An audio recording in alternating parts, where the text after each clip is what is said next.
ਅੱਜ ਬੇਟੇ ਤੁਹਾਡਾ ਆਪਾਂ ਫਸਟ ਚੈਪਟਰ ਸ਼ੁਰੂ ਕਰਨ ਲੱਗੇ ਆ production management the. Chapter number 1 production planning and control PPC। ਇਹ ਬੇਟੇ ਇੰਡਸਟਰੀ ਦੇ ਵਿੱਚ ਇੱਕ ਫੁੱਲ ਫਲੈਜ ਡਿਪਾਰਟਮੈਂਟ ਹੁੰਦਾ ਹੈ ਪ੍ਰੋਡਕਸ਼ਨ ਪਲਾਨਿੰਗ ਐਂਡ ਕੰਟਰੋਲ। ਇਹ ਤੁਸੀਂ ਇਹਨੂੰ ਆਪਟ ਵੀ ਕਰ ਸਕਦੇ ਹੋ। ਇਹਦਾ ਸਿਰਫ ਦਿਨ ਦੀ ਸ਼ਿਫਟ ਦੇ ਵਿੱਚ ਕੰਮ ਹੁੰਦਾ। ਤਾਂ ਪਰਪਸ ਕੀ ਹੈ ਕਿ ਰਾ ਮਟੀਰੀਅਲ ਤੋਂ ਲੈ ਕੇ ਫਿਨਿਸ਼ਡ ਗੁੱਡਸ ਤੱਕ ਅਤੇ ਸਟੋਰ ਤੱਕ ਕੰਪਲੀਟ ਪ੍ਰੋਡਕਟ ਨੂੰ ਤੇ ਪ੍ਰੋਸੈਸ ਨੂੰ ਫਾਲੋ ਕਰਨਾ। ਹੁਣ ਆਪਾਂ ਫਸਟ ਡੈਫੀਨੇਸ਼ਨ ਲੈਣ ਲੱਗੇ ਆ ਪ੍ਰੋਡਕਸ਼ਨ।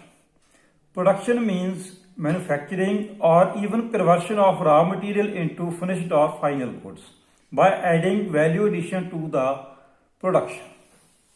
ਕਿਉਂਕਿ ਪ੍ਰੋਡਕਸ਼ਨ ਦਾ ਪਰਪਸ ਕੀ ਹੈ ਕਿ ਨੰਬਰ ਆਫ ਯੂਨਿਟਸ ਕਿੰਨੇ ਪ੍ਰੋਡਿਊਸ ਕੀਤੇ। ਉਹਦਾ ਜਿਸ ਤਰ੍ਹਾਂ ਆਪਾਂ ਨੇ ਇੱਥੇ ਲਿਖਤਾ ਹੈ ਕਿ 6 M's ਲਏ ਨੇ। ਇਹ ਆਪਣੇ ਕੋਲੇ ਇਨਪੁਟ ਹੈ, ਮੈਨ ਹੈ, ਮਟੀਰੀਅਲ ਹੈ, ਮਸ਼ੀਨ ਹੈ, ਮੈਥਡ ਹੈ, ਮਨੀ ਹੈ, ਮਾਰਕੀਟ ਹੈ। ਇਹਨੂੰ ਆਪਾਂ ਨੇ ਕਨਵਰਟ ਕੀਤਾ, ਇਹਦੀ ਪ੍ਰੋਸੈਸਿੰਗ ਕੀਤੀ, ਇਹਨੂੰ ਆਪਾਂ ਨੇ ਕਨਵਰਟ ਕੀਤਾ ਆਊਟਪੁੱਟ ਦੇ ਵਿੱਚ। ਆਊਟਪੁੱਟ ਦੇ ਵਿੱਚ ਕਨਵਰਟ ਕਰਕੇ ਆਪਾਂ ਕੀ ਕੀਤਾ, ਇਹਦੀ ਵੈਲਿਊ ਐਡੀਸ਼ਨ ਕੀਤੀ ਪ੍ਰੋਡਕਟ ਦੀ। Elements like finished product services as desired by customer in proper quantity and quality. ਕੋ ਪ੍ਰੋਡਕਸ਼ਨ ਦਾ ਕੀ ਪਰਪਸ ਕੀ ਹੈ ਕਿ ਆਪਾਂ ਨੇ ਮੈਨੂਫੈਕਚਰਿੰਗ ਕੀਤਾ, ਰਾ ਮਟੀਰੀਅਲ ਲਿੱਤਾ, ਉਹਦੀ ਪ੍ਰੋਸੈਸਿੰਗ ਕੀਤੀ ਤੇ ਉਹਨੂੰ ਆਪਾਂ ਨੇ ਫਾਈਨਲ ਪ੍ਰੋਡਕਟ ਦੇ ਵਿੱਚ ਕਨਵਰਟ ਕਰ ਦਿੱਤਾ। ਆਪਾਂ ਕਹਿੰਦੇ ਹਾਂ ਪ੍ਰੋਡਕਸ਼ਨ। ਇੱਕ ਉਹਦੇ ਆਪਣੇ ਕੋਲ ਟਰਮ ਪ੍ਰੋਡਕਟਿਵਿਟੀ। ਪ੍ਰੋਡਕਟਿਵਿਟੀ ਕੀ ਹੁੰਦੀ ਹੈ? Ratio output upon input. ਕਿਉਂਕਿ ਜਿਹੜੇ ਵੀ ਆਪਾਂ ਗੱਲ ਕਰਦੇ ਪ੍ਰੋਡਕਸ਼ਨ ਪਲਾਨਿੰਗ ਐਂਡ ਕੰਟਰੋਲ, ਜਿਹੜੇ ਵੀ ਇੰਡਸਟਰੀ ਦੀ ਪਲਾਨਿੰਗ ਬਹੁਤ ਜ਼ਿਆਦਾ ਸਟਰੋਂਗ ਹੋਏਗੀ, ਜਿਨ੍ਹਾਂ ਦਾ PPC ਡਿਪਾਰਟਮੈਂਟ ਬਹੁਤ ਜ਼ਿਆਦਾ ਸਟਰੋਂਗ ਹੋਏਗਾ, ਉਹ ਇੰਡਸਟਰੀ ਹਮੇਸ਼ਾ ਪ੍ਰੋਫਿਟ ਦੇ ਵਿੱਚ ਆਏਗੀ। ਇਸ ਤਰ੍ਹਾਂ ਦੇਖੋ ਆਪਾਂ ਦੋ ਤਰ੍ਹਾਂ ਦੇ ਕੰਟਰੀਜ਼ ਕਹਿੰਦੇ ਆ, ਇੱਕ ਡਿਵੈਲਪਡ ਨੇਸ਼ਨ ਸਾਡੇ ਕੋਲ, ਇੱਕ ਡਿਵੈਲਪਿੰਗ ਸਾਡੇ ਕੋਲੇ ਕੰਟਰੀਜ਼ ਨੇ। ਡਿਵੈਲਪਡ ਜਿਹੜੇ ਸਾਡੇ ਕੋਲ ਕੰਟਰੀਜ਼ ਨੇ ਉਹਨਾਂ ਦੀ ਪਲਾਨਿੰਗ ਬਹੁਤ ਜ਼ਿਆਦਾ ਸਟਰੋਂਗ ਹੁੰਦੀ ਹੈ। ਹਰ ਇੱਕ ਚੀਜ਼ ਦੇ ਵਿੱਚ ਉਹਨਾਂ ਦੀ ਪਲਾਨਿੰਗ ਸਟਰੋਂਗ ਹੁੰਦੀ ਹੈ। ਤੇ ਜਿਹੜੀ ਡਿਵੈਲਪਿੰਗ ਕੰਟਰੀਜ਼ ਨੇ ਉਹਨਾਂ ਦੀ ਪਲਾਨਿੰਗ ਉਹਨਾਂ ਦੇ ਅਕੋਰਡਿੰਗਲੀ ਪੂਅਰ ਹੁੰਦੀ ਹੈ। ਕਿਉਂਕਿ ਆਪਾਂ ਨੇ ਪ੍ਰੋਡਕਸ਼ਨ ਦੇ ਵਿੱਚ ਕੀ ਕੀਤਾ ਕਿ ਇਨਪੁਟਸ ਨੂੰ ਕਨਵਰਸ਼ਨ ਪ੍ਰੋਸੈਸ ਹੈ ਆਪਣੇ ਕੋਲੇ, ਆਪਾਂ ਮੀਡੀਅਮ ਯੂਜ਼ ਕੀਤਾ, ਉਹਨੂੰ ਆਊਟਪੁੱਟ ਦੇ ਵਿੱਚ ਕਨਵਰਟ ਕਰ ਦਿੱਤਾ। ਪੇਪਰ ਦੀ ਵੀਡੀਓ ਤੁਹਾਨੂੰ ਕੁਐਸਚਨ 5 ਨੰਬਰ ਦਾ ਆਉਂਦਾ ਹੁੰਦਾ, what are the objectives of production planning and control. ਕਿ PPC ਦਾ ਪਰਪਸ ਕੀ ਹੈ? Number 1 reducing production cost of component. ਜਿਹੜੀ ਕੰਪੋਨੈਂਟ ਹੈ ਉਹਦੀ ਪ੍ਰੋਡਕਟ ਦੀ ਕਾਸਟ ਨੂੰ ਰਿਡਿਊਸ ਕਰਨਾ। Capturing demand of markets as per share. Achieving maximum output from minimum input. increasing overall efficiency of the plant, meeting flexibility changes in production system, assisting labor for more earnings, avoiding unnecessary delays, utilizing plant facilities efficiently, implementing modern technology and aids for production, reducing manufacturing time of production and continuous flow of raw material। So main bit purpose ਕੀ ਹੈ ਕਿ ਜਿਹੜੇ ਆਪਣੇ ਕੋਲੇ ਆਹ ਸਾਰੇ inputs ਨੇ, ਆਪਾਂ ਨੂੰ ਇਹਨਾਂ ਨੂੰ ਜਿੰਨਾ ਜ਼ਿਆਦਾ ਐਕਸਪਲੋਇਟ ਕਰਾਂਗੇ ਉਨੀ ਹੀ ਸਾਡੀ ਵੈਲਿਊ ਐਡੀਸ਼ਨ ਜ਼ਿਆਦਾ ਹੋਏਗੀ। ਜਿੰਨਾ ਸਾਨੂੰ ਲੇਬਰ ਸਸਤੀ ਮਿਲੇਗੀ, ਪ੍ਰੋਡਕਸ਼ਨ ਦਾ ਮੀਨਿੰਗ ਹੈ ਰਾ ਮਟੀਰੀਅਲ ਸਸਤਾ ਮਿਲੇਗਾ, ਸਾਡੇ ਕੋਲੇ ਮਸ਼ੀਨਰੀ ਸਾਨੂੰ ਅੱਛੀ ਮਿਲੇਗੀ, ਤੇ ਟੈਕਨੋਲੋਜੀ ਐਡਵਾਂਸ ਮਿਲੇਗੀ, ਅਸੀਂ ਅੱਛੇ ਮੈਥਡ ਯੂਜ਼ ਕਰ ਰਹੇ ਹਾਂ, ਮਨੀ ਨੂੰ ਪ੍ਰੋਪਰ ਯੂਜ਼ ਕਰ ਰਹੇ ਹਾਂ, ਤੇ ਮਾਰਕੀਟਿੰਗ ਹੋ ਰਹੀ ਹੈ। ਜਿੰਨੀ ਜਦੋਂ ਪ੍ਰੋਡਕਟ ਦੀ ਮਾਰਕੀਟਿੰਗ ਹੋ ਜਾਂਦੀ ਹੈ ਫਿਰ ਪ੍ਰੋਡਕਟ ਦਾ ਸਾਈਕਲ ਕੰਪਲੀਟ ਹੋ ਜਾਂਦਾ ਹੈ। ਫਸਟ ਤੁਹਾਡੇ ਕੋਲ ਇਸ ਤੇ ਤੁਹਾਨੂੰ 5 ਨੰਬਰ ਦਾ ਕੁਐਸਚਨ ਆ ਸਕਦਾ ਹੈ। ਇਸ ਦੇ ਵਿੱਚੋਂ right down the objectives of production planning and control. ਅੱਗੇ ਆਪਣੇ ਕੋਲੇ ਆ ਗਿਆ factors influencing PPC production planning and control. ਕਿਹੜੇ ਕਿਹੜੇ ਫੈਕਟਰਸ ਇਫੈਕਟ ਕਰਦੇ ਨੇ? ਇੰਟਰਨਲ ਫੈਕਟਰਸ ਔਰ ਕੰਟਰੋਲੇਬਲ ਫੈਕਟਰਸ ਤੇ ਐਕਸਟਰਨਲ ਫੈਕਟਰਸ ਔਰ ਨਾਨ ਕੰਟਰੋਲੇਬਲ ਫੈਕਟਰ। ਕੁਝ ਤਾਂ ਹੁੰਦੇ ਨੇ ਜਿਹੜੇ ਫੈਕਟਰਸ ਆਪਾਂ ਕੰਟਰੋਲ ਕਰ ਸਕਦੇ ਆ। ਨੰਬਰ 1 ਇਜ਼ ਪ੍ਰੋਡਕਟ ਫੈਕਟਰ, ਜਿਹੜਾ ਆਪਾਂ ਪ੍ਰੋਡਕਟ ਬਣਾ ਰਹੇ ਹਾਂ, ਪਲਾਂਟ ਐਂਡ ਇਕਵਿਪਮੈਂਟ, ਟੈਕਨੋਲੋਜੀ ਦੀ ਯੂਜ਼ ਕਰ ਰਹੇ ਹਾਂ, ਉੱਥੇ ਮਸ਼ੀਨਰੀ ਯੂਜ਼ ਕਰ ਰਹੇ ਹਾਂ, material and energy, human factors, work methods ਤੇ ਮੈਨੇਜਮੈਂਟ ਸਟਾਈਲਸ। ਇੱਕ ਹੁੰਦੇ ਆਪਣੇ ਕੋਲੇ ਐਕਸਟਰਨਲ ਫੈਕਟਰਸ ਔਰ non controllable factors. Number 1 is economic changes. Economic changes ਕੀ ਹੈ? ਦੇਖੋ ਇਸ ਵੇਲੇ ਸਭ ਤੋਂ ਵੱਡੀ ਪ੍ਰੋਬਲਮ ਕੀ ਆ ਰਹੀ ਹੈ shift of employment from agriculture to manufacturing industry. ਜਿਹੜੀ ਆਪਾਂ ਨੂੰ ਲੇਬਰ ਚਾਹੀਦੀ ਹੈ ਉਹਦਾ ਜਿਹੜਾ ਮਾਈਂਡ ਸੈਟ ਹੈ ਉਹ ਐਗਰੀਕਲਚਰ ਕਰਨ ਵਾਲਾ। ਜਦੋਂ ਆਪਾਂ ਉਹਨੂੰ ਮੈਨੂਫੈਕਚਰਿੰਗ ਸੈਕਟਰ ਦੇ ਵਿੱਚ ਲੈ ਕੇ ਆਉਣਾ, ਆਪਾਂ ਉਹਨੂੰ ਇੰਡਸਟਰੀ ਦੇ ਵਿੱਚ ਲੈ ਕੇ ਆਉਣਾ, ਤਾਂ ਉਹਦੇ ਲਈ ਉਹਦੇ 'ਚ ਬਹੁਤ ਜ਼ਿਆਦਾ ਮਾਈਂਡ ਦੇ ਵਿੱਚ ਚੇਂਜਸ ਲੈ ਕੇ ਆਉਣੀਆਂ ਪੈਣਗੀਆਂ। ਜਿਹੜਾ ਬੰਦਾ ਇੱਕ ਐਗਰੀਕਲਚਰ ਦਾ ਕੰਮ ਕਰ ਰਿਹਾ ਹੈ ਉਹਦਾ ਮਾਈਂਡ ਸੈਟ ਤੇ ਜਿਹੜਾ ਇੰਡਸਟਰੀ ਦੇ ਵਿੱਚ ਮੈਨੂਫੈਕਚਰਿੰਗ ਦੇ ਵਿੱਚ ਐਜ਼ ਅ ਵਰਕਰ ਕੰਮ ਕਰ ਰਿਹਾ ਹੈ, ਮਾਈਂਡ ਸੈਟ ਆਲ ਟੂਗੈਦਰ ਚੇਂਜ ਮੰਗਦਾ ਉਹਦੇ ਵਿੱਚ। ਇਹ ਸਭ ਤੋਂ ਵੱਡਾ ਫੈਕਟਰ ਹੈ। ਸੋ ਸਾਡੇ ਕੰਟਰੀ ਦੇ ਵਿੱਚ ਇਸ ਟਾਈਮ ਜਿਹੜੀ ਪ੍ਰੋਬਲਮ ਚੱਲ ਰਹੀ ਹੈ ਇਹ ਹੈਗਾ ਇਕਨੋਮਿਕ ਚੇਂਜਸ। ਸੈਕੰਡ ਕੀ ਹੈ ਕਿ ਸੋਸ਼ਲ ਚੇਂਜਸ। ਸੋਸ਼ਲ ਚੇਂਜਸ ਕੀ ਹੈ ਕਿ ਦੇਖੋ ਸੱਚ ਐਜ਼ ਵੂਮੈਨਸ ਪਾਰਟਿਸਿਪੇਸ਼ਨ।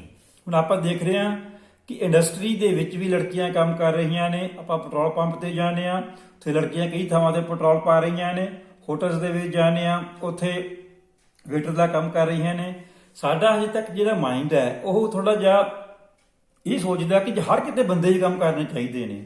ਜਦੋਂ ਤੁਸੀਂ ਕੰਮ ਕਰਨਾ ਹੈ ਇੰਡਸਟਰੀ ਦੇ ਵਿੱਚ ਤਾਂ ਉੱਥੇ ਤੁਹਾਨੂੰ ਆਪਣੇ ਮਾਈਂਡ ਨੂੰ ਚੇਂਜ ਕਰਨਾ ਪਵੇਗਾ, ਕਿਉਂਕਿ ਵੂਮਨ ਦੀ ਪਾਰਟਿਸਿਪੇਸ਼ਨ ਹਰ ਥਾਂ ਦੇ ਉੱਤੇ ਹੋ ਚੁੱਕੀ ਹੈ। ਸਾਨੂੰ ਸੋਸ਼ਲ ਚੇਂਜ ਨੂੰ ਐਕਸੈਪਟ ਕਰਨਾ ਪਏਗਾ। ਸਾਨੂੰ ਜਿਹੜੀ ਮੇਲ ਡੋਮੀਨੈਂਸੀ ਹੈ ਉਹਨੂੰ ਖਤਮ ਕਰਨਾ ਪਏਗਾ ਤੇ ਵੂਮਨ ਆਪਣੇ ਪਾਰਟਨਰਸ ਦੇ ਨਾਲ, ਆਪਣੇ ਪੀਅਰ ਗਰੁੱਪ ਦੇ ਵਿੱਚ ਤੁਹਾਨੂੰ ਪ੍ਰੋਪਰ ਆਪਣੇ ਮਾਈਂਡ ਨੂੰ ਚੇਂਜ ਕਰਕੇ ਕੰਮ ਕਰਨਾ ਪਏਗਾ। Third is government policies and infrastructure. ਇਹ ਸਾਰਾ ਗਵਰਨਮੈਂਟ ਦੀਆਂ ਪਾਲਿਸੀਜ਼ ਤੇ ਡਿਪੈਂਡ ਕਰਦਾ ਕਿ ਅਤੇ ਇਨਫਰਾਸਟ੍ਰਕਚਰ ਨੂੰ ਕਿਸ ਤਰ੍ਹਾਂ ਡਿਵੈਲਪ ਕਰਦੇ ਨੇ। ਨੈਚੁਰਲ ਰਿਸੋਰਸ, ਕੁਦਰਤੀ ਸਾਧਨ ਕੀ ਨੇ। ਹੁਣ ਸਾਡੇ ਪੰਜਾਬ ਕੋਲੇ ਰਾ ਮਟੀਰੀਅਲ ਹੈਗਾ ਫੂਡ ਪ੍ਰੋਸੈਸਿੰਗ ਦੇ ਲਈ। ਇਹ ਸਾਡੇ ਕੋਲੇ ਨੈਚੁਰਲ ਰਿਸੋਰਸ ਹੈ। ਜਿਸ ਤਰ੍ਹਾਂ ਸਾਡੇ ਕੋਲ ਸਾਰੀਆਂ ਫਸਲਾਂ ਇੱਥੇ ਹੋ ਜਾਂਦੀਆਂ ਨੇ, ਸਾਡੇ ਕੋਲੇ ਰਾ ਮਟੀਰੀਅਲ ਹੋ ਗਿਆ, ਉਹਨੂੰ ਅਸੀਂ ਕਨਵਰਟ ਨਹੀਂ ਕਰ ਪਾ ਰਹੇ। ਸਭ ਤੋਂ ਵੱਡੀ ਜਿਹੜੀ ਇਸ ਟਾਈਮ ਪੰਜਾਬ ਦੀ ਪ੍ਰੋਬਲਮ ਇਹ ਆ ਰਹੀ ਹੈ ਕਿ ਅਸੀਂ ਪ੍ਰੋਡਕਸ਼ਨ ਕਰ ਰਹੇ ਹਾਂ, ਪ੍ਰੋਡਕਸ਼ਨ ਕਰਕੇ ਉਹਦੀ ਵੈਲਿਊ ਐਡੀਸ਼ਨ ਨਹੀਂ ਕਰ ਰਹੇ। ਜਦੋਂ ਕਿਸੇ ਵੀ ਰਾ ਮਟੀਰੀਅਲ ਹੈ ਉਹਦੀ ਕਾਸਟ ਦੇ ਵਿੱਚ ਆਪਾਂ ਪ੍ਰੋਸੈਸਿੰਗ ਕਰਾਂਗੇ, ਉਹਦੇ ਨਾਲ ਕੀ ਹੈ ਕਿ ਤਾਂ ਸਾਨੂੰ ਪੰਜਾਬ ਦੇ ਵਿੱਚ ਐਮਪਲੋਇਮੈਂਟ ਮਿਲੇਗੀ। ਸਾਡੇ ਜਿਹੜੇ ਬੱਚੇ ਬਹੁਤ ਜ਼ਿਆਦਾ ਬਾਹਰ ਜਾ ਰਹੇ ਨੇ, ਵਿਦੇਸ਼ਾਂ ਜਾ ਰਹੇ ਨੇ ਜਾਂ ਕਿਸੇ ਹੋਰ ਸਟੇਟਾਂ ਵਿੱਚ ਕੰਮ ਕਰ ਰਹੇ ਨੇ, ਜੇ ਉਹਨਾਂ ਨੂੰ ਇੱਥੇ ਅੱਛੀਆਂ ਜੌਬਸ ਮਿਲ ਜਾਣ ਤਾਂ ਉਹ ਬਾਹਰ ਨਹੀਂ ਜਾਣਗੇ, ਪ੍ਰੈਫਰ ਕਰਨਗੇ ਇੱਥੇ ਦੇ ਲਈ। ਉਹਦੀ ਸਾਨੂੰ ਕੀ ਹੈ ਕਿ ਸਾਨੂੰ ਪ੍ਰੋਸੈਸਿੰਗ ਪਲਾਂਟਸ ਲਾਉਣੇ ਪੈਣਗੇ। ਉਹਦੇ ਨਾਲ ਥਰਡ ਕੀ ਹੈ ਕਿ ਉਹਦੇ ਨਾਲ ਪ੍ਰੋਡਕਟ ਦੀ ਵੈਲਿਊ ਐਡੀਸ਼ਨ ਹੋ ਜਾਏਗੀ, ਸਟੇਟ ਦੇ ਰਿਸੋਰਸਸ ਵੱਧ ਜਾਣਗੇ।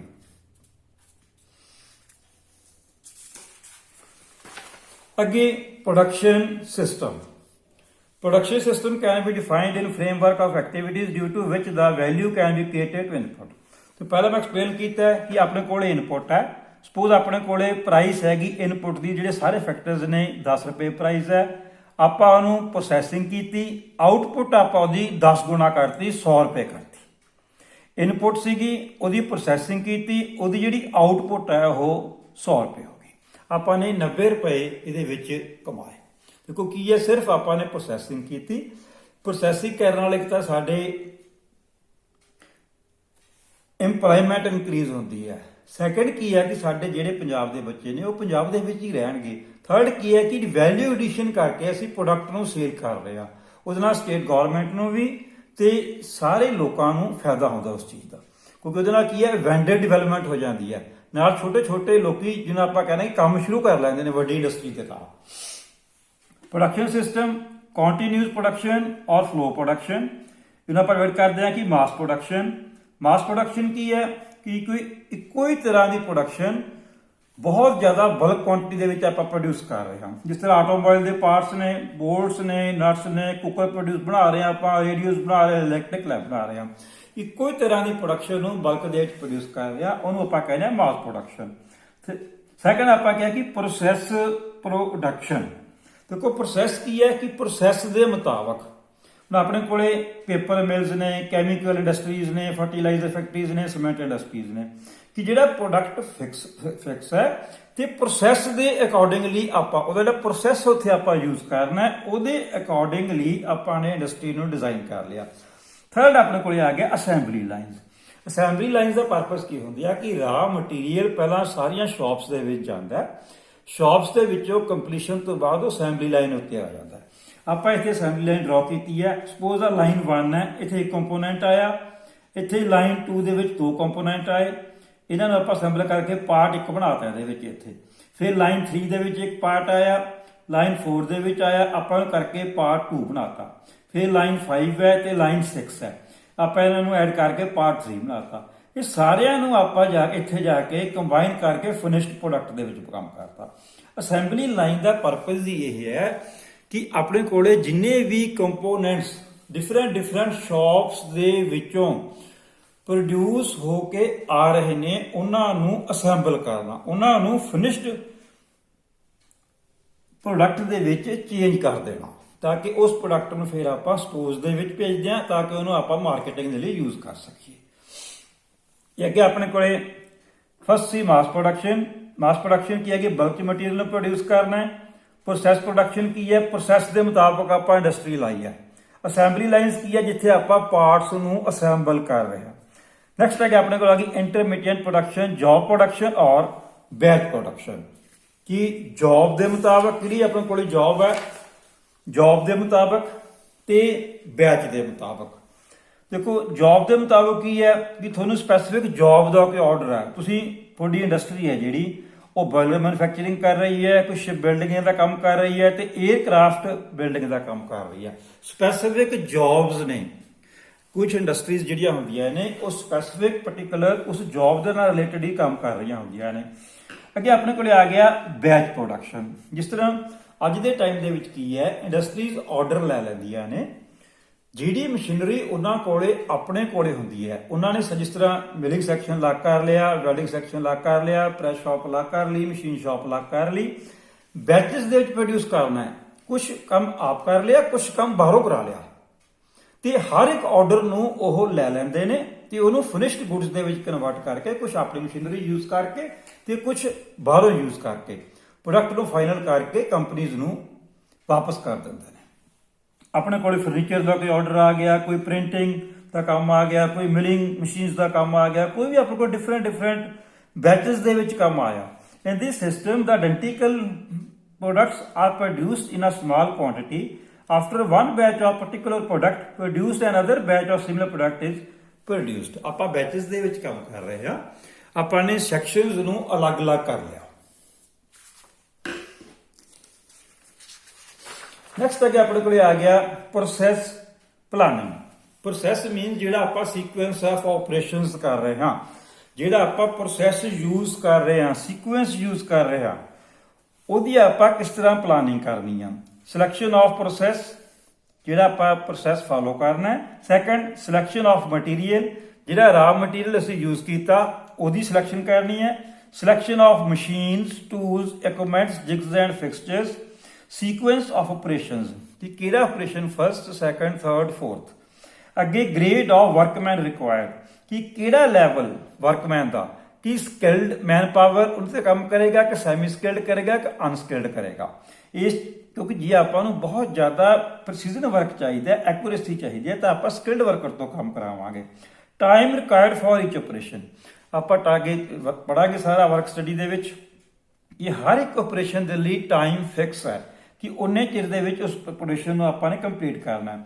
Cutting speed, feed, depth of ਕੱਟ ਫॉर ਮਸ਼ੀਨ। ਡਿਪੈਂਡ ਆਪਰੇਟਰ ਨੂੰ ਦੇਖਣਾ ਕਿ ਆਪਾਂ ਜਿਹੜਾ ਪ੍ਰੋਸੈਸ ਕਰਨ ਜਾ ਰਹੇ ਹਾਂ ਉਹਦੇ 'ਚ ਕਟਿੰਗ ਸਪੀਡ ਕਿੰਨੀ ਹੈ, ਫੀਡ ਕਿੰਨੀ ਹੈ, ਡੈਪਥ ਆਫ ਕੱਟ for machine. Functions of production planning and control, the functional organization of PPC is given. Production planning and control. Production planning and control. First is production planning, second is production control. तो मैं पहले ही दस के हटे हैं कि जो PPC department है, प्लानिंग डिपार्टमेंट है, किसी भी इंडस्ट्री की यह बैकबोन है। जिस तरह कंट्री की प्लानिंग है वो कंट्री नूं उपर लेके जा सकती है, इसे तरह ही जिहड़ा इंडस्ट्री है जी ਉਹਦੀ बहुत ज़्यादा स्ट्रोंग प्लानिंग है तो इंडस्ट्री हमेशा प्रॉफिट ਦੇ ਵਿੱਚ ਆਏਗੀ। सब तो पहले ਆਪਾਂ प्लान किस चीज़ ਨੂੰ करना है, प्रोडक्शन प्लानिंग। पहला प्रोडक्शन की प्लानिंग करनी है, फिर आप रूट फिक्स करना है, फिर उन्होंने लोडिंग करना है तो शेड्यूलिंग करना है। इत्थे आप एक मटीरियल ਨੂੰ कदों डिस्पैच करना है, ਉਹਦੀ प्रोग्रेसिंग ਤੇ इंस्पैक्शन। तो मैं ਤੁਹਾਨੂੰ ਦੋ ਛੋਟੇ ਛੋਟੇ ਐਗਜ਼ਾਮਪਲਾਂ ਦਊਂਗਾ। ਇਸ ਤਰ੍ਹਾਂ ਇਹਦੇ ਵਿੱਚ ਪਲਾਨਿੰਗ ਦੇ ਵਿੱਚ ਕੀ ਹੈ, ਤੁਸੀਂ ਕਾਲਜ ਦਾ ਆਪਾਂ ਇੱਕ ਟਾਈਮ ਟੇਬਲ ਤਿਆਰ ਕਰਦੇ ਹਾਂ ਕਿ ਇਹ ਮਕੈਨੀਕਲ ਦਾ ਟਾਈਮ ਟੇਬਲ ਹੈ, ਇਹ ਸਿਵਲ ਦਾ, ਇਹ ਇਲੈਕਟ੍ਰੀਕਲ ਦਾ, ਇਹ ਕੰਪਿਊਟਰਸ ਦਾ, ਪ੍ਰੋਡਕਸ਼ਨ ਦਾ। ਉਹ ਡਿਪਾਰਟਮੈਂਟ ਵਾਈਜ਼ ਪਲਾਨਿੰਗ ਕਰ ਲਈ ਤੁਸੀਂ ਕਦੋਂ ਡਰਾਇੰਗ ਦੇ ਲੈਕਚਰ ਲਾਉਣੇ ਨੇ, ਕਦੋਂ ਵਰਕਸ਼ਾਪ ਦੇ ਲਾਉਣੇ ਨੇ, ਫਿਰ ਸਾਰੇ ਕਾਲਜ ਦਾ ਇੱਕ ਕੰਬਾਈਨਡ ਬਣਦਾ। ਆਪਣੇ ਕੋਲ 7 ਇੱਥੇ ਟ੍ਰੇਡਸ ਨੇ ਤੇ ਹਰ ਇੱਕ ਬੱਚੇ ਨੇ ਵਰਕਸ਼ਾਪ ਦੇ ਵਿੱਚ ਜਾਣਾ ਹੈ। ਫਸਟ ਸਮੈਸਟਰ ਵਿੱਚ ਹਰ ਇੱਕ ਬੱਚੇ ਨੇ ਡਰਾਇੰਗ ਪੜ੍ਹਨੀ ਹੈ। ਉਹਦੇ ਅਕੋਰਡਿੰਗਲੀ ਦੇਖਣਾ ਕਿ ਕਦੋਂ ਕਦੋਂ ਡਰਾਇੰਗ ਹਾਲ ਹੈ ਜਿਹੜਾ ਉਹ ਵਿਹਲਾ ਹੈ ਤੇ ਕਿਹੜੀ ਕਲਾਸ ਨੇ ਉੱਥੇ ਜਾਣਾ ਹੈ। ਫਿਰ ਸੈਕੰਡ ਐਗਜ਼ਾਮਪਲ ਕੀ ਹੈ ਕਿ ਰੇਲਵੇਜ਼ ਦੀ। ਦੇਖੋ ਰੇਲਵੇਜ਼ 'ਚ ਕੀ ਹੈ, ਆਪਣੇ ਕੋਲੇ ਜਿਹੜੀਆਂ ਗੱਡੀਆਂ ਜਿਸ ਤਰ੍ਹਾਂ ਸ਼ਤਾਬਦੀ ਹੈ, ਆਪਾਂ ਉਹਦੀ ਮਹਿੰਗੀ ਟਿਕਟ ਕਿਉਂ ਲੈਂਦੇ ਆ ਕਿ ਉਹ ਆਪਾਂ ਨੂੰ ਘੱਟ ਟਾਈਮ ਦੇ ਵਿੱਚ ਆਪਣੇ ਡੈਸਟੀਨੇਸ਼ਨ ਤੇ ਪਹੁੰਚਾ ਦੇ। ਤੇ ਉਹਦਾ ਆਪਾਂ ਪਲਾਨਿੰਗ ਕਿਸ ਤਰ੍ਹਾਂ ਕਰਾਂਗੇ, ਇਹਨੂੰ ਆਪਾਂ ਘੱਟ ਥਾਵਾਂ ਤੇ ਰੋਕਾਂਗੇ। ਹੁਣ ਆਪਣੇ ਕੋਲੇ ਮੇਲਸ ਗੱਡੀਆਂ ਨੇ, ਉਹ ਸ਼ਤਾਬਦੀ ਦੇ ਕੰਪੈਰੀਟਿਵ ਜ਼ਿਆਦਾ ਟਾਈਮ ਲੈਂਦੀਆਂ ਨੇ। ਫਿਰ ਆਪਣੇ ਕੋਲ ਪੈਸੇਂਜਰ ਗੱਡੀਆਂ ਨੇ। ਪੈਸੇਂਜਰ ਗੱਡੀਆਂ ਦਾ ਕੀ ਹੈ ਕਿ ਟਿਕਟ ਘੱਟ ਹੋਏਗੀ ਸਭ ਤੋਂ ਜ਼ਿਆਦਾ, ਪਰ ਉਹਦੀ ਸਟਾਪੇਜ ਬਹੁਤ ਜ਼ਿਆਦਾ ਹੋਏਗੀ। ਉਹਦਾ ਤਕਰੀਬਨ ਹਰ ਥਾਂ ਦੇ ਉੱਤੇ ਉਹ ਗੱਡੀ ਰੁਕਦੀ ਜਾਏਗੀ। ਆਪਾਂ ਪਲਾਨਿੰਗ ਕੀਤੀ ਹੈ ਕਿ ਜਿਹੜੇ ਮੁਤਾਬਕ ਕਿਉਂਕਿ ਆਪਾਂ ਪੈਸੇਂਜਰਸ ਤੋਂ ਪੇਮੈਂਟ ਉਹਦੇ ਅਕੋਰਡਿੰਗਲੀ ਲਈ ਹੈ। ਦੇਖੋ ਰੇਲਵੇਜ਼ ਐਡਾ ਵੱਡਾ ਨੈਟਵਰਕ ਹੈ, ਸਾਰੀਆਂ ਗੱਡੀਆਂ ਨੇ ਸਾਰੇ ਹਿੰਦੁਸਤਾਨ ਦੇ ਵਿੱਚ ਚੱਲਣਾ। ਉਹਦਾ ਪ੍ਰੋਪਰ ਇੱਕ ਟਾਈਮ ਟੇਬਲ ਬਣ ਕੇ ਇੱਕ ਬੁੱਕ ਬਣਾ ਦਿੰਦੇ ਨੇ। ਉੱਥੋਂ ਆਪਾਂ ਦੇਖ ਸਕਦੇ ਹਾਂ ਕਿ ਇਹ ਗੱਡੀ ਨੇ ਕਿੰਨੇ ਵਜੇ ਚੱਲਣਾ ਤੇ ਕਿੰਨੇ ਵਜੇ ਅੱਗੇ ਜਾ ਕੇ ਪਹੁੰਚਣਾ। ਆਪਾਂ ਨੇ ਪਲਾਨ ਕੀਤਾ, ਜਿਸ ਤਰ੍ਹਾਂ ਇੰਡਸਟਰੀ ਦੀ ਆਪਾਂ ਗੱਲ ਕਰ ਰਹੇ ਹਾਂ, ਪਹਿਲਾਂ ਕਿਹੜਾ ਪ੍ਰੋਡਕਟ ਬਣਾਉਣਾ ਨੂੰ ਪਲਾਨ ਕੀਤਾ, ਫਿਰ ਉਹਦਾ ਰੂਟ ਤੈਅ ਕੀਤਾ, ਫਿਰ ਉਹਦੀ ਲੋਡਿੰਗ ਕਰਨੀ ਹੈ, ਫਿਰ ਉਹਦਾ ਸ਼ਡਿਊਲ ਤਿਆਰ ਕੀਤਾ, ਫਿਰ ਉਹਨੂੰ ਆਪਾਂ ਡਿਸਪੈਚ ਕਰਨਾ, ਪ੍ਰੋਗਰੈਸਿੰਗ ਨੂੰ ਚੈੱਕ ਕਰਨਾ ਇਸ ਵੇਲੇ ਕਿਹੜੀ ਸਟੇਜ ਦੇ ਉੱਤੇ ਹੈ, ਫਿਰ ਉਹਦੀ ਇਨਸਪੈਕਸ਼ਨ ਕਰਕੇ। ਇਹ ਸਾਰਾ ਪੀਪੀਸੀ ਡਿਪਾਰਟਮੈਂਟ ਦਾ ਕੰਮ ਹੈ। ਪੀਪੀਸੀ ਡਿਪਾਰਟਮੈਂਟ ਨੇ ਰਾ ਮਟੀਰੀਅਲ ਨੂੰ ਸਭ ਤੋਂ ਪਹਿਲਾਂ ਜਦੋਂ ਇੰਡਸਟਰੀ ਦੇ ਵਿੱਚ ਆਉਣਾ ਹੈ, ਉਹਨੇ ਜਾ ਕੇ ਕੁਆਲਿਟੀ ਨੂੰ ਕਹਿਣਾ ਕਿ ਕੁਆਲਿਟੀ ਡਿਪਾਰਟਮੈਂਟ ਨੂੰ ਚੈੱਕ ਕਰੋ।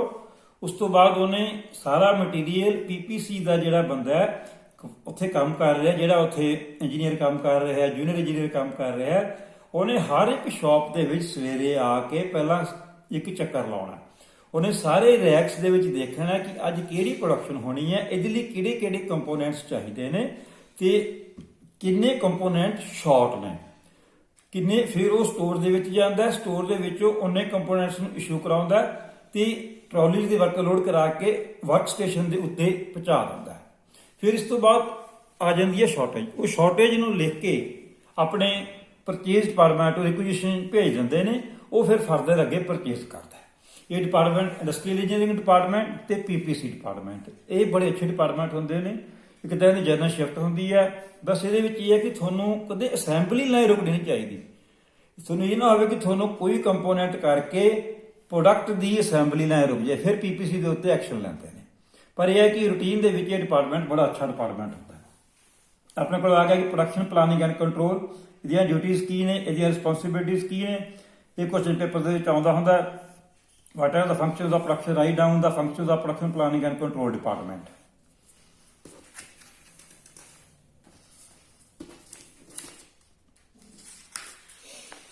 ਅੱਗੇ ਆਪਣੇ ਕੋਲ ਆ ਗਿਆ ਬ੍ਰੇਕ ਈਵਨ ਐਨਾਲਿਸਿਸ। ਬਟ ਇਹ ਬੜਾ ਇੰਪੋਰਟੈਂਟ ਹੈ, ਪੇਪਰ ਦੇ ਵਿੱਚ ਹਰ ਵਾਰੀ ਆਉਂਦਾ ਕਿ draw and explain break even point. Basically ਕੀ ਹੈ ਕਿ ਬ੍ਰੇਕ ਈਵਨ ਪੁਆਇੰਟ ਕੀ ਹੈ। ਬ੍ਰੇਕ ਜਦੋਂ ਆਪਾਂ ਕੋਈ ਵੀ ਕੰਮ ਸ਼ੁਰੂ ਕਰਨਾ, ਆਪਾਂ ਬੈਂਕ ਕੋਲੇ ਜਾਂਦੇ ਆ। ਬੈਂਕ ਦਾ ਬੇਸਿਕ ਮੋਟਿਵ ਕੀ ਹੈ? ਬੈਂਕ ਸਾਨੂੰ ਕਹਿੰਦੀ ਹੈ ਕਿ ਸਾਨੂੰ ਇੱਕ ਪ੍ਰੋਜੈਕਟ ਰਿਪੋਰਟ ਬਣਾ ਕੇ ਦਿਓ, ਜਿਸ ਦੇ ਵਿੱਚ ਕੀ ਹੈ ਕਿ ਤੁਹਾਡੇ ਫਿਕਸਡ ਖਰਚੇ, ਤੁਹਾਡੇ ਵੇਰੀਏਬਲ ਖਰਚੇ, ਤੁਹਾਡੇ ਸਾਰੇ ਖਰਚੇ ਕੱਢ ਕੇ ਕੀ ਤੁਹਾਡਾ ਪ੍ਰੋਜੈਕਟ ਪ੍ਰੋਫਿਟ ਦੇ ਵਿੱਚ ਜਾ ਰਿਹਾ ਹੈ। ਕਿਉਂਕਿ ਬੈਂਕ ਦੀ ਕਿਸ਼ਤ ਆਪਾਂ ਤਾਂ ਹੀ ਦੇਵਾਂਗੇ ਜੇ ਆਪਾਂ ਆਪਣੀ ਪ੍ਰੋਜੈਕਟ ਰਿਪੋਰਟ ਜਿਹੜੀ ਬੈਂਕ ਨੂੰ ਸਬਮਿਟ ਕਰ ਰਹੇ ਹਾਂ ਉਹਦੇ ਵਿੱਚ ਇਹ ਸ਼ੋ ਕਰ ਰਹੇ ਹਾਂ ਕਿ ਸਾਨੂੰ ਪ੍ਰੋਫਿਟ ਹੋ ਰਿਹਾ ਹੈ। ਦੇਖੋ ਇੰਡਸਟਰੀ ਵੀ ਤਾਂ ਹੀ ਸਰਵਾਈਵ ਕਰੇਗੀ ਜੇ ਇੰਡਸਟਰੀ ਨੂੰ ਪ੍ਰੋਫਿਟ ਹੋਏਗਾ। ਬ੍ਰੇਕ ਈਵਨ ਪੁਆਇੰਟ ਬੇਸਿਕਲੀ ਉਹ ਪੁਆਇੰਟ ਹੈ ਜਿੱਥੇ ਇੰਡਸਟਰੀ ਨੂੰ ਪ੍ਰੋਫਿਟ ਹੋਣਾ ਸ਼ੁਰੂ ਹੋ ਜਾਂਦਾ ਹੈ। ਦੇਖੋ ਇਹ ਆਪਣੇ ਕੋਲੇ ਫਿਕਸਡ ਕਾਸਟ ਹੈ, ਇਹ ਵੇਰੀਏਬਲ ਕਾਸਟ ਲਾਈਨ ਹੈ, ਆਪਣੇ ਕੋਲੇ ਟੋਟਲ ਕਾਸਟ ਲਾਈਨ ਹੈ, ਇਹ ਸੇਲਸ ਰੈਵਨਿਊ ਨੂੰ ਜਿੱਥੇ ਆਪਸ ਦੇ ਵਿੱਚ ਮੀਟ ਕਰਦੇ ਨੇ ਆਪਾਂ ਬ੍ਰੇਕ ਈਵਨ ਪੁਆਇੰਟ ਕਹਿੰਦੇ ਹਾਂ। ਆਪਾਂ ਨੇ ਵਰਟੀਕਲ ਐਕਸਿਸ ਦੇ ਵਾਂਸ ਲਿੱਤਾ ਹੈ caste of the production, sales volume, volume of production. Break even analysis carried out to find out the break even point which establishes the level of production कि कितनी production की जाए at which the enterprise starts making profit। फिर मतलब यही explain किया कि कितनी प्रोडक्शन घटो घट की जाए ताकि कंपनी दे सारे खर्चे कट के कंपनी नूं प्रॉफिट होना शुरू हो जाए।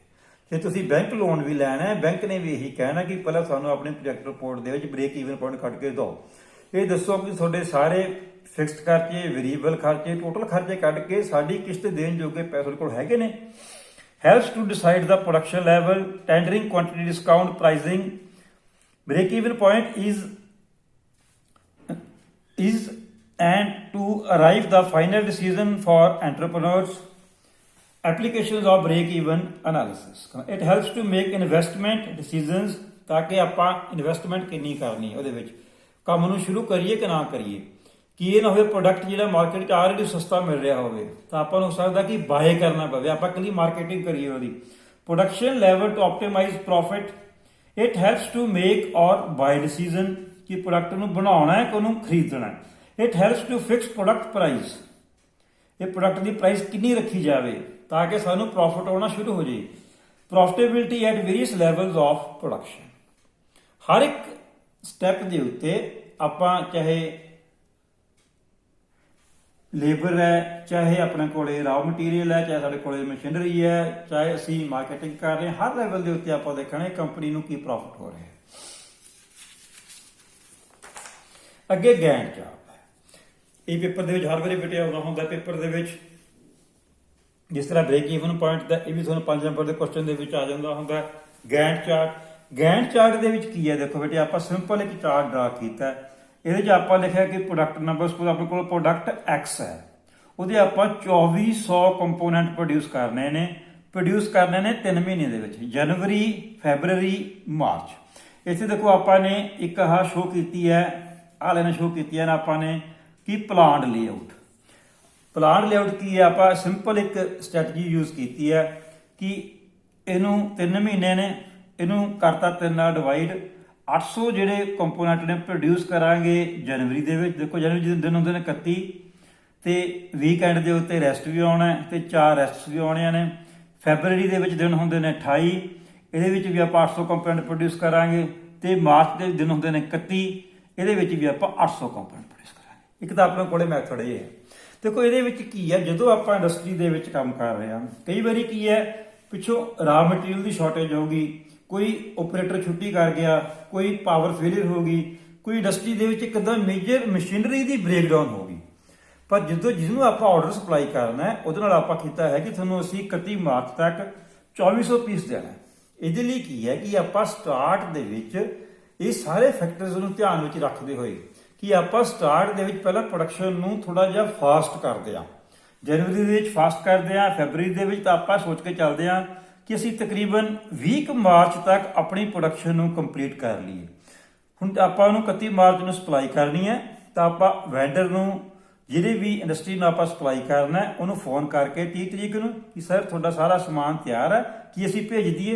ਇਹਦੇ ਨਾਲ ਕੀ ਹੈ, ਤੁਹਾਡੀ ਰਿਲਾਇਬਿਲਿਟੀ ਇਨਕਰੀਜ਼ ਹੁੰਦੀ ਹੈ ਕਿ ਇਹ ਜਿਹੜਾ